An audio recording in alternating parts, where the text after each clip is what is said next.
म्हणजे fake narrative तयार करणारी फॅक्टरी अजून संपलेली नाही। वेगवेगळ्या पद्धतीनं ही फॅक्टरी काम करते। लोकसभेच्या आधी संविधानाचा विषय मांडून या फेक नरेटिव्ह फॅक्टरीने एक यश मिळवलं, पण त्यानंतर त्यांचं ते यश आपण हिरावून घेतलंय।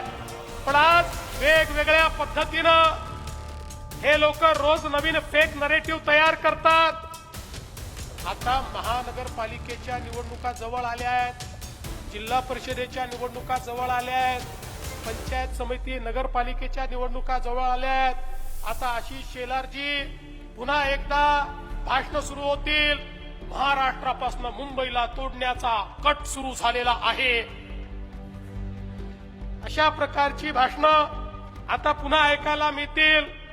मी त्यांना सांगू इच्छितो, तुमच्या मध्येही ताकद नाही आणि कोणाच्या बापातही ताकद नाही की मुंबईला महाराष्ट्रापासून वेगळं करतील।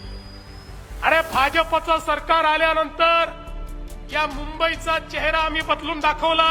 वर्षानुवर्ष तुम्ही राज्य केलं, केवळ या महानगरपालिकेला त्या ठिकाणी सोन्याचं अंड देणारी कोंबडी समजून त्याची अंडी खात राहिलात आणि शेवटी त्या कोंबडीलाही चिरण्याचं काम तुम्ही केलं। या मुंबईतल्या मराठी माणसाला हद्दपार करण्याचं काम तुम्ही केलं। या माझ्या गिरगावातला, माझ्या या संपूर्ण दक्षिण मुंबईतला मराठी माणूस आज त्या ठिकाणी हद्दपार झालेला आहे। याच्याकरता दोषी कोण आहेत याचं उत्तर एकदा त्या ठिकाणी आम्हाला द्या। तुम्ही केवळ मराठीच्या नावावर या ठिकाणी राजकारण करत राहिलात, पण त्या मराठी माणसाला घर देणारे आम्ही आहोत।